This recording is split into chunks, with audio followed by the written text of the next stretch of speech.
I fell and lost to the war, shot me dead. I was lost and instead to the voices in my head. I gotta get up again. I gotta get up to another day. I'm not giving up again. I gotta get up. I gotta get up. I gotta get up again. I gotta get up to another day.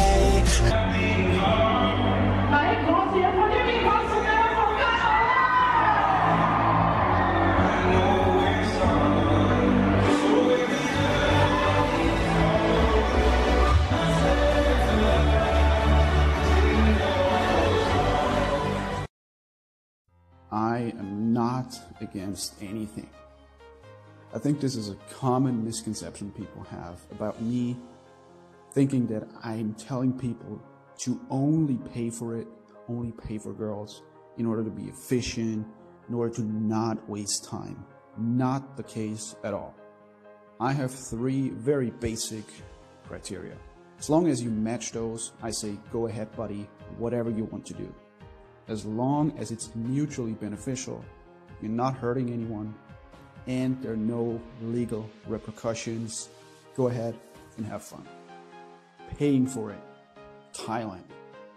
It's not about what's right or wrong, good or bad. It's about expanding your options. It's about adding one more option to your repertoire.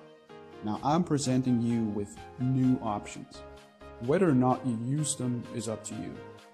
Whether or not after watching my videos, you decide to do 50% regular dating, 50% paying for it, or 90% regular dating, 10% paying for it, it doesn't matter.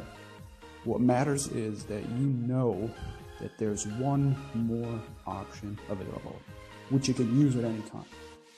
This is why all discussions about what's ultimately right are complete nonsense. All discussions about, oh, no, you should date regular girls, are pointless, most of which are actually not about benefits and downsides, but are purely ego-based. If you pay for it, it doesn't count. Why would you pay for it if you can get it for free? Well, why would you go to a restaurant or food court if you can prepare it at home? The exact same would be true when it comes to going to Thailand. I never said stop everything you're doing. You gotta book the ticket and go to Thailand right now. All I'm saying is, okay, here is one more option that you may want to consider. That's it. Whether or not my videos lead to you going to Thailand next month, or just realizing that, oh, there's another option that I can consider in the future, I am happy either way. Of course, taking action sooner rather than later typically pays off, but ultimately what you do with that information provided is entirely up to you. So what is the special announcement that I've mentioned at the beginning of this video? Well, it's something I have last done in March of 2017. That's more than 1.5 years ago. And I only mentioned this casually at the end of this video because frankly, I only want you to see this if you actually watch my videos. If you have been lurking around watching my videos, but not really taking action, then today I'm giving you a small window of opportunity. If you decide to visit Thailand in the next few months or even years, then this will be for you. For the next 48 hours, I will have my Thailand guide discounted by 50%. You get everything that's regularly included, the interactive maps, answers of videos, private contacts, and of course, any help you need with planning your Thailand trip directly with me. On top of that, you will also be able to join my live stream, which I will host in the week after this promo. You can ask questions and you also have access to any future live stream, which will be members only and not available to the public.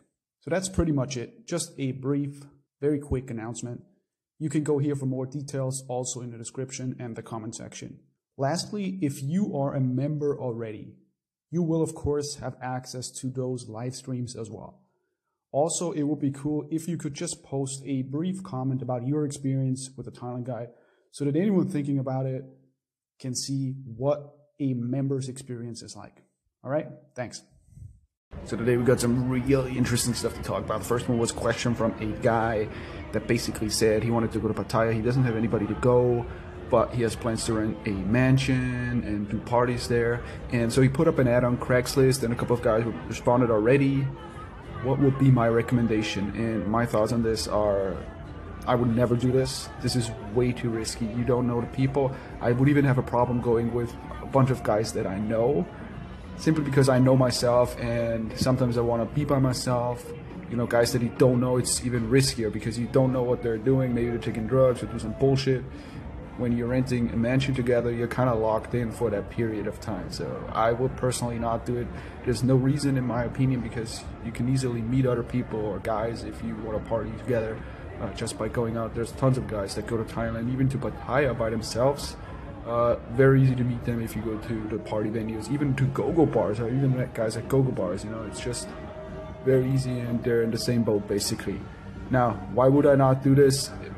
The mansion thing, just my personal preference is to pretty much do the things by myself, whether it's traveling, staying by myself, and then, you know, can always meet up. But for me, man, I don't really need much socializing at all, to be honest. I would even say I'm a loner by choice. Like, I don't like people for extended periods of time, but once you get up past around minute and a half, I got to get the fuck out of there. I might go out a couple of times a week with friends or people that I know, but if it's more than a few hours, like I cannot stand it to hang around people for longer periods of time, really. The other thing that I don't understand is when you go on Walking Street and you have the promo girls from the go-go clubs standing outside. Now there's a small portion of them that don't really care about, you know, pictures being taken, videos being recorded. But most of them are like, no photo, no photo. They turn around, they make a big deal out of it, and I don't understand it. I really don't. I honestly don't understand why. I mean, I understand, generally I understand the principle behind it, because they don't want to be in videos or on websites. Maybe people that know them find out that they work for the go-go bar. Yeah, I understand all that. But here's the thing. You cannot fight it, man.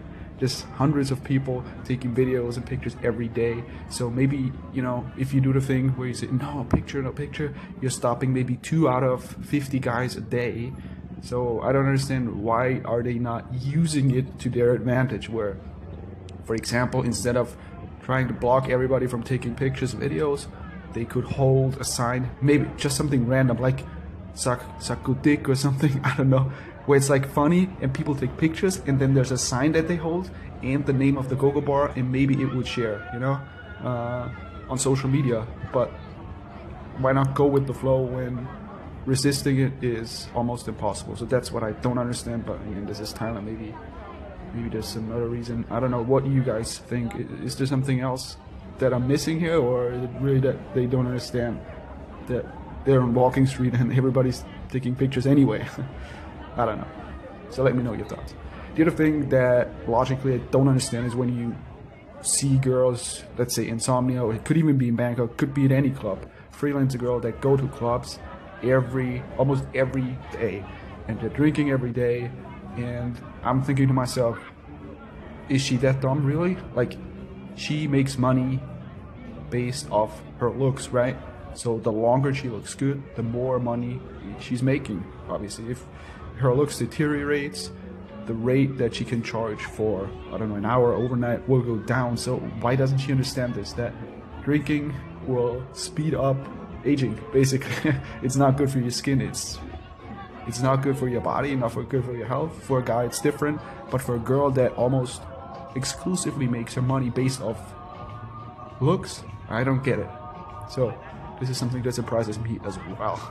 I had a video a few days ago where I talked about Thailand and how, for me, I felt like it got almost boring, like the staying in Thailand for too long when you can have all of this, the massages and partying and all that stuff every single day. It becomes kind of normal and very, very boring. You become desensitized. And somebody else pointed out that money might be the big difference, because somebody goes to Thailand for 2 to 3 weeks and is able to spend maybe $200 a day, but the people that stay longer periods, they're not able to sustain that. So the rate that they spend on a daily basis is maybe, you know, 20 or 30 or 50 US dollars. So of course they don't enjoy it as much as compared to staying for shorter periods. And I would agree with that, but hear me out, okay? I would agree, number one, because when you have a lot of money to spend, even for, you know, extended periods of time, you can totally switch up things in terms of your lifestyle. For example,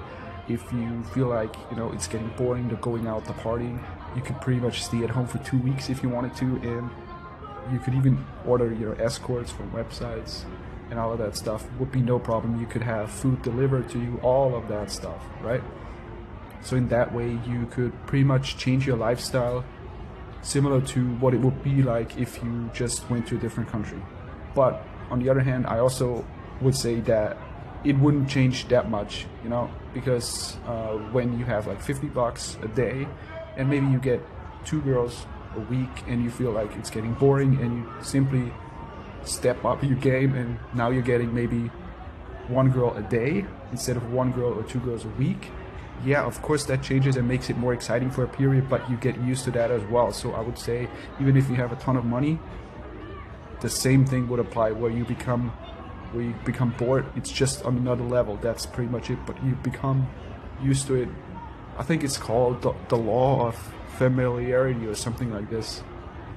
Anyway, another question I got was from somebody asking about the online dates that I talked about, the first come to Thailand, did online dating, and the 11 days.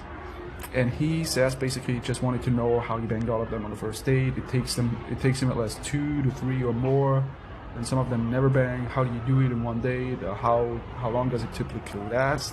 I know you got the comfort stage and seduction stage. My feeling on that is because you're young, you can do it. So pretty much comfort stage. For me, it was pretty much that any girl I met, I brought back to my place, right? And that is, I feel, the key thing, right? You cannot get laid if you go, I don't know, for a drink or for this or that, because those venues you cannot pull the trigger. But when you have every girl that you meet up at your place, it's very easy. It's very easy. And for me, it was like, it was almost all or nothing. I would bring them to my place, and once we were there, for me it was always like, obviously I didn't, you know,